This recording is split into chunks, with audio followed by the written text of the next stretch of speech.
brutalitas oleh aparat yang dilakukan kepada kawan-kawan kami di masyarakat dan juga di mahasiswa yang ada di seluruh penjuru Indonesia. Aksi demo yang terjadi di sejumlah daerah tercoreng usai jatuhnya korban aksi penyampaian pendapat di Jakarta, Yogyakarta, Makassar, dan berbagai daerah di Indonesia. Komnas HAM mencatat 10 orang kehilangan nyawa dalam aksi demonstrasi. Berbagai penyebab diselidiki termasuk dugaan kekerasan oleh aparat. Sejauh ini tercatat setidaknya 10 orang korban meninggal dunia, di mana beberapa di antaranya diduga kuat karena mengalami kekerasan dan penyiksaan oleh aparat. Ini masih kami selidiki, dan penyebab-penyebab yang lainnya. Kemudian yang mengalami penangkapan sewenang-wenang juga cukup banyak, angkanya sedang dikonsolidasikan di Komnas HAM. Yang mengalami luka-luka juga cukup besar, datanya di berbagai wilayah di seluruh Indonesia. Perhimpunan Bantuan Hukum dan Hak Asasi Manusia (PBHI) menyayangkan aparat menyamakan penindakan kepada massa pendemo yang murni menyuarakan aspirasi dengan penyusup yang mencederai aksi demo.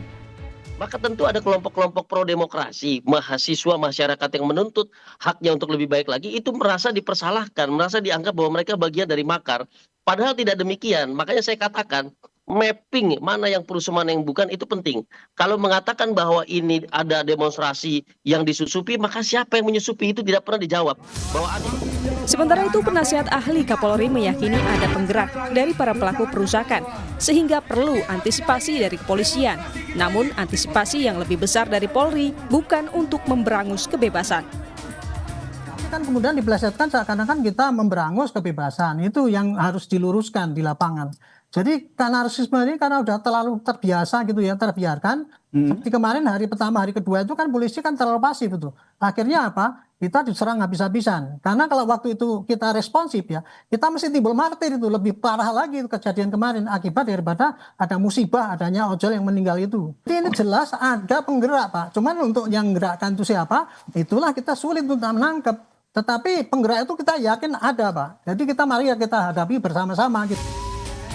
Selain kasus tewasnya sopir ojol Afan Kurniawan, usai ditabrak rantis Brimob, yang juga menjadi perhatian adalah meninggalnya mahasiswa Amikom Yogyakarta, Reza Sendi Pratama, yang diduga akibat tindakan kekerasan dalam penanganan aksi. Publik menanti penindakan dan penegakan hukum secara transparan. Tim Liputan, Kompas TV. Lalu bagaimana penyelidikan dugaan kekerasan aparat dalam penanganan aksi unjuk rasa bersama Kepala Laboratorium Indonesia 2045 Jaleswari Pramoda Wardani dan juga Kadif Humas Polri periode 2015-2016 sekaligus mantan Kapolda Jawa Barat Irjen Purnawirawan Anton Carlian kita bahas petang hari ini. Selamat petang Mbak Dani, Pak Anton dengan Maidop. Assalamualaikum warahmatullahi wabarakatuh. Ya, Mbak Dani, saya mau ke Anda dulu pertama. Tanggapan Anda soal dugaan kekerasan aparat yang kemudian berulang saat menghadapi demo, apa saja catatan Anda?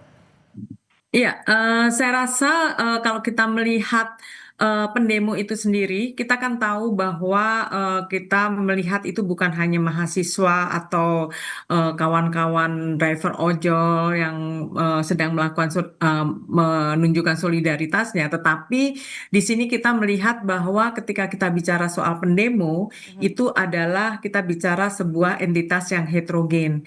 Jadi karena entitas yang heterogen, itu tidak bisa disamakan perlakuan-perlakuan kita terhadapnya, karena kita tahu bahwa pada awalnya masa pendemo itu seperti mahasiswa, NGO, buruh maupun driver ojol itu adalah pada pertamanya adalah demo damai gitu ya, unjuk rasa damai. Tetapi kemudian ini kan kemudian ada eskalasi karena dipicu oleh meninggalnya driver ojol itu kan setelahnya, dan itu menggeser isu-isu yang terkait dengan kebijakan kemudian menjadi isu-isu soal keadilan, menuntut keadilan soal namanya kekerasan yang dilakukan oleh aparat dan lain-lain. Sehingga kita tahu bahwa kemudian hari yang ke apa namanya itu tanggal 25, setelah itu kan eskalasi meningkat dan di situ pendemo sudah kalau kita bicara soal disusupi itu sudah bukan lagi murni yang pendemo yang di awal-awal itu gitu. Sehingga apapun itu menurut saya demonstrasi atau unjuk rasa itu kan harus kita perlakukan sebagai ekspresi atau bentuk kebebasan yang apa namanya yang dilindungi oleh konstitusi itu sendiri. Sehingga tidak layak untuk mendapatkan kekerasan. Aparat keamanan di sini adalah menjaga agar situasinya kondusif, agar masyarakat, agar pendemo, agar pengunjuk rasa itu mendapatkan bisa yang digarisbawahi adalah mengekspresikan. penanganan aparat terhadap para pendemo. Anda juga tadi sudah menyinggung soal eskalasi, kemudian juga penyusup dalam demo yang tadinya awalnya adalah berlangsung damai. Nah, bagaimana kemudian bisa menyelidiki dan juga mengidentifikasi kelompok penyusup dalam demo?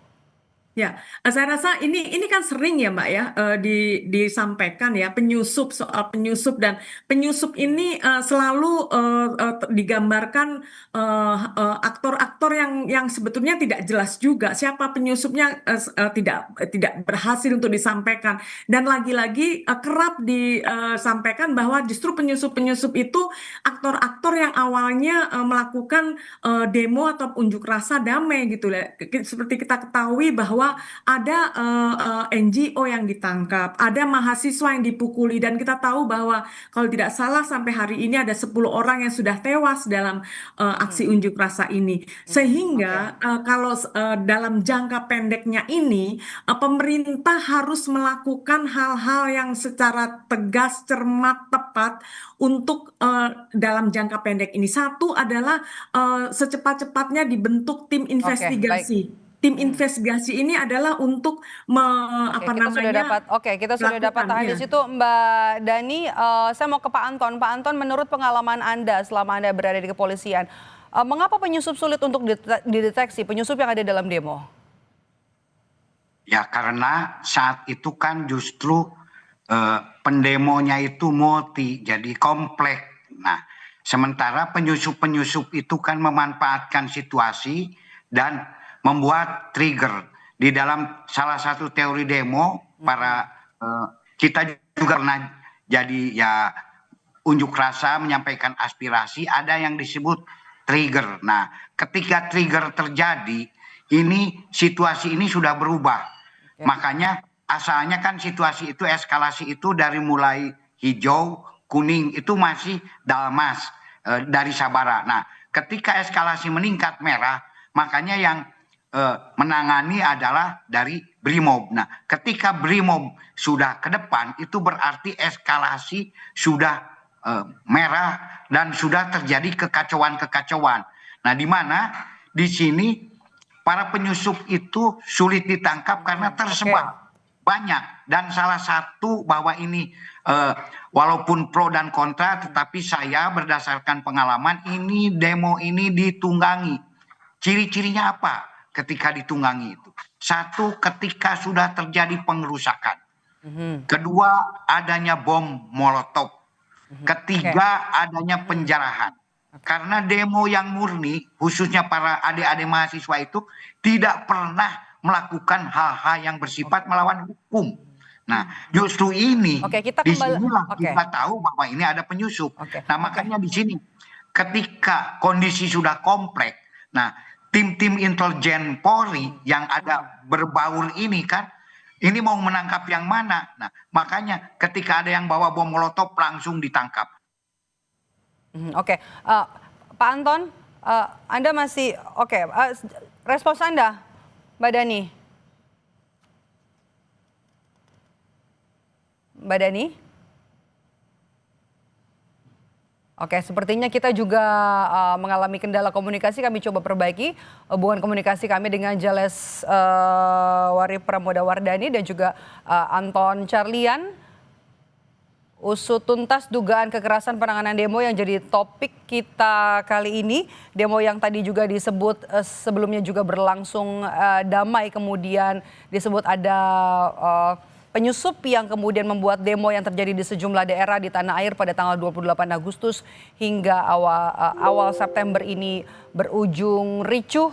Dan juga yang harus ditekankan adalah pengusutan penanganan dugaan kekerasan penanganan demo yang berujung ricuh ini tidak hanya berhenti di anggota Brimob yang menabrak driver ojek online Afan Kurniawan, tapi juga terhadap 10 orang korban tewas dalam aksi demo.